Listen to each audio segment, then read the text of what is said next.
এইভাবে পটলের রেসিপি করে দেখবেন, খেয়ে ভীষণ কিন্তু ভালো লাগবে। আমি দেখাচ্ছি আমি কি করে করব। তো পটল ভাজার মতো এইভাবে কেটে নিয়ে চেঁচে আর দু ফালটা করে আমি নিয়ে নিলাম। তখন এইভাবে করলে পরে আর পটল ভাজা কিন্তু খেতে ইচ্ছা করবে না, এইভাবেই খেতে ভালো লাগবে। তো দেখো জল আমি এখানে বসিয়ে দিয়েছি একটু গরম জলের মতো। এখানে আমি হালকা করে ভাপ দিয়ে নেব, একটু বেশি সেদ্ধ করা কিন্তু যাবে না, একটু হালকা ভেপে ভাপ দিয়ে আমি কিন্তু এটা নামিয়ে নেব। একটু নরম হলেই আমি নামিয়ে নেব এটা। আর পটলের আমি অনেক রকমই রেসিপি আমি দেখিয়েছি এর আগে, তো আজকেরটা একটু অন্যরকম, হালকা সেদ্ধ হোক। পটলগুলো কিন্তু হাফ সেদ্ধ কিন্তু হয়ে গেছে। এখন আমি পটলগুলোকে সব নামিয়ে নেব, নামিয়ে আমি ঠান্ডা করতে দেব।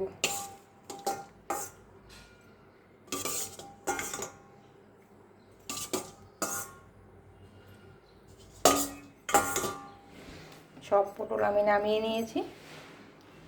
এবারে একটু ঠান্ডা হলে একটা চামচের সাহায্যে কিন্তু আমি ভেতর থেকে সব কিছু আমি এগুলো ভেতর থেকে এগুলো সব আমি বের করে নেব। একটু ঠান্ডা হলে তারপর এগুলো সব ঠান্ডা করে আমি পটলের ভেতরের সব জিনিসগুলো আমি বের করে নিয়ে তারপরে আমি কিন্তু আবার আসছি, আমি দেখাচ্ছি আমি পরে এগুলো কী করে করব। এই দেখো পটলগুলোর থেকে আমি সব বিচিগুলো আমি এগুলো সব বের করে নিয়েছি, ভেতরের সব কতগুলো পটল থেকে কতটুকু বেরিয়েছে। এগুলো আর একটু ঠান্ডা হোক।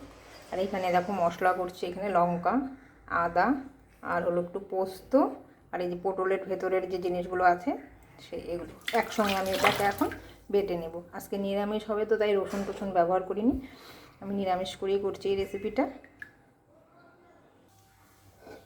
একটা কড়াইতে আমি অল্প তেল দিয়ে দিয়েছি আর অল্প কালো জিরে দেব। আর এই যে পেস্টটাকে আমি করে রেখেছি মশলাটা, সেই মশলাটা আমি দিয়ে দেব।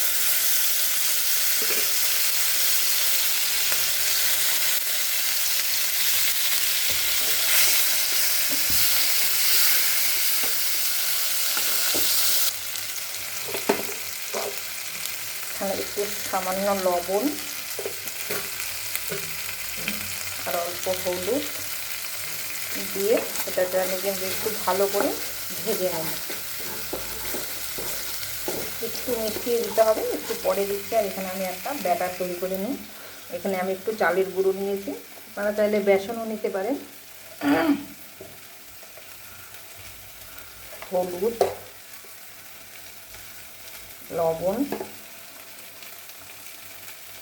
আর একটু গোলমরিচের গুঁড়ো,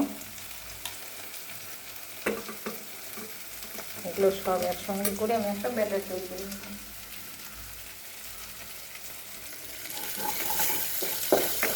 একটু ভালো করে আমি আর একটু ভেজে নেব। আর এখানে আমি অল্প চিনি দিচ্ছি, এটা হোক। আর এখানে আমি ব্যাটারটা করে নেব।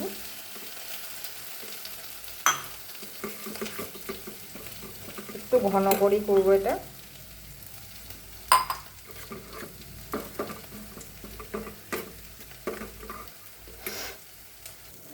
এটা প্রায় হয়েই গেছে। এখানে আমি অল্প ছানা ছিল, আমি একটু ছানা দিয়ে দিলাম। বা আপনারা চাইলে কিন্তু পনির থাকলে পনিরটাকে এভাবে দিতে পারেন। দিয়ে আমি এটাকে একটু ভালো করে আরেকটু ভেজে নেব।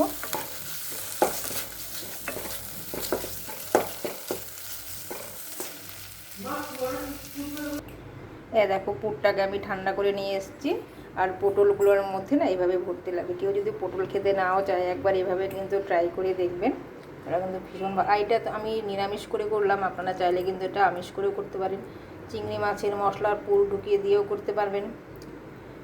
এটা কিন্তু অন্যরকম ভাজা হবে, পটলের পুর ভাজা। এইভাবে ঢুকিয়ে দিয়ে সব আমি এক হাতে ভিডিওটা করছি তো আমি সেরকম যেন ভালো করে আমি পারছি না দেখাতে।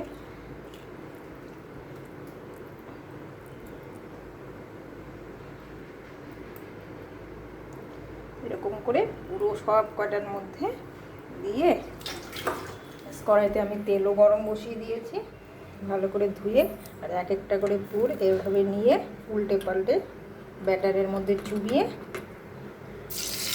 তবে দিয়ে দিতে হবে। আর ব্যাটারটা একদম পাতলা করলে কিন্তু হবে না, একটু মোটা রাখতে হবে।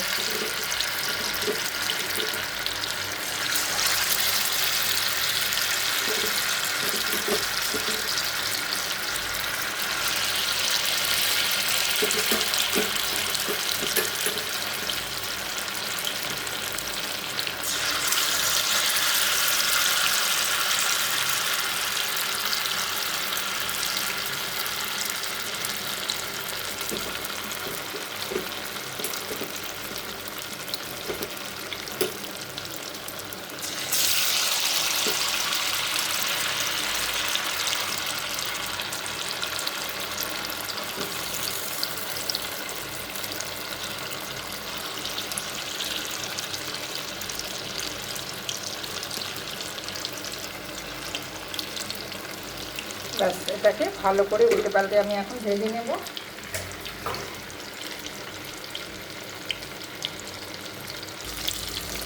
এই দেখো আমি এটাকে কিন্তু ভালো করে আস্তে আস্তে উল্টে দিয়েছি। এখন আরও লাল করে ভালো করে ভাজা হবে।